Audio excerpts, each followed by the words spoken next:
Welcome back to Vocalize. So this tutorial is for those of you who are teaching someone who is brand new to the eye gaze device while you yourself are brand new to the eye gaze device. That was me. I have been there. When my daughter's SLP brought the eye gaze device into our house for my daughter to trial, that was the first time I had ever learned that such a device existed.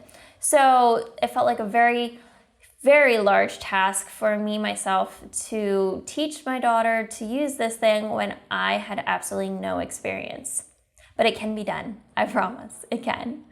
So first thing that you want to keep in mind is that whatever program you're using on the eye gaze device is pretty extensive with its language. I mean, they're trying to present the individual who you are working with, the nonverbal individual, with as much language as they can. So it is a lot of language. So it's kind of like you and your individual are learning another language. Maybe, hopefully, not quite as difficult because, you're sticking with the same words and sounds and spellings of things, but it takes the time and the patience of learning another language. It does not happen overnight. I had a professional who was going to start working with my daughter approach me and be like, oh, I have to learn how to use her device. Can't I watch like a 5-10 minute tutorial video and I know how to use it? No. It takes time. It takes practice. But it is doable. I promise. It is. Okay? So you as the teacher, being brand new, take a deep breath and give yourself grace. Give yourself a lot of grace. Okay?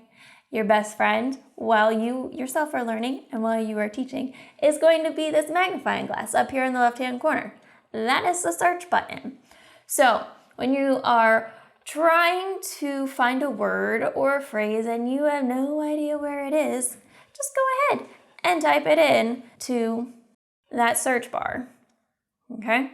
Because once you type it in, it'll show you all of the pages, all of the words, all of the phrases that have that word that you're typing in. And so you just go through and you find, okay, which one is related to what I'm trying to say.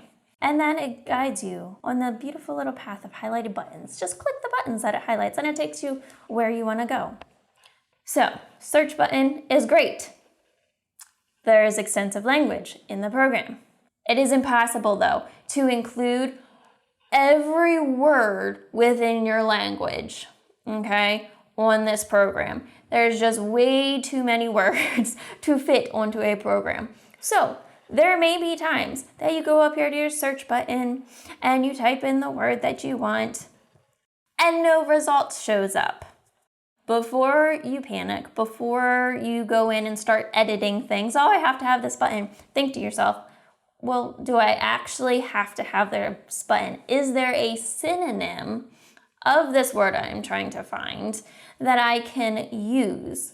So I just typed in fabulous, no results, but I can go and there is fantastic. Wonderful.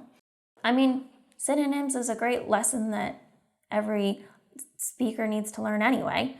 So if there isn't a word available, be like, oh, well, fabulous isn't in here, but the word fantastic is in here, and it means the same thing as fabulous. Or you can use the word wonderful to mean the same thing as fabulous.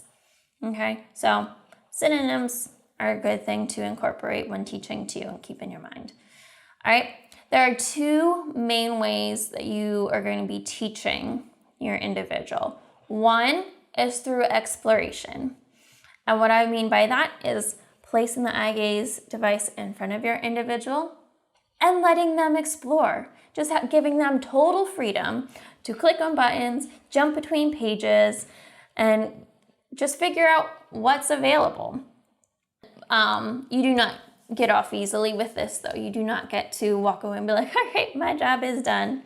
No, your job is going to be responding to what your individual is saying in their exploration.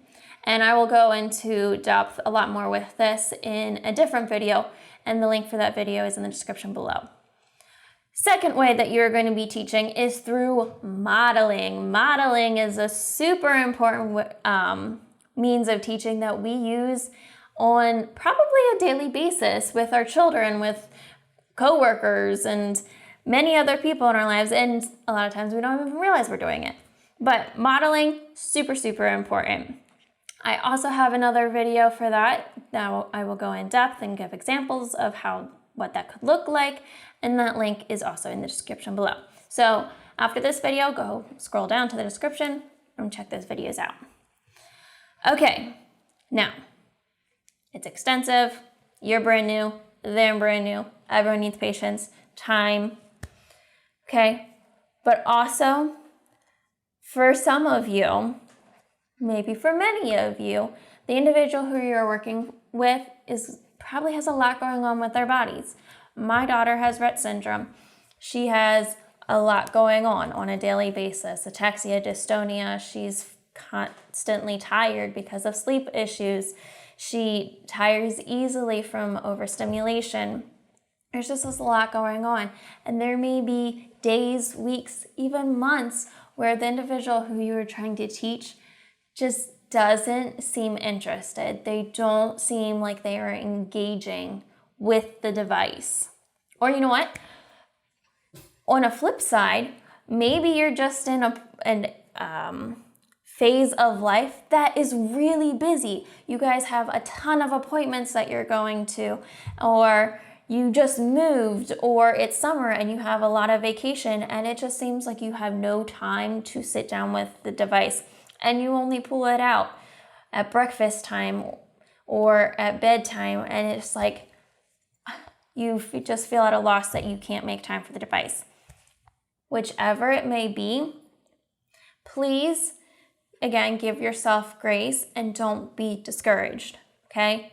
Every time you pull this device out and put it in front of your individual, they are absorbing what you are modeling. Even if it doesn't seem like they're even looking at the device, or it seems like they're falling asleep, they are absorbing. My daughter definitely went through this. When she first got her eye gaze device, I was so excited, and little did I know that she was going through a period of regression.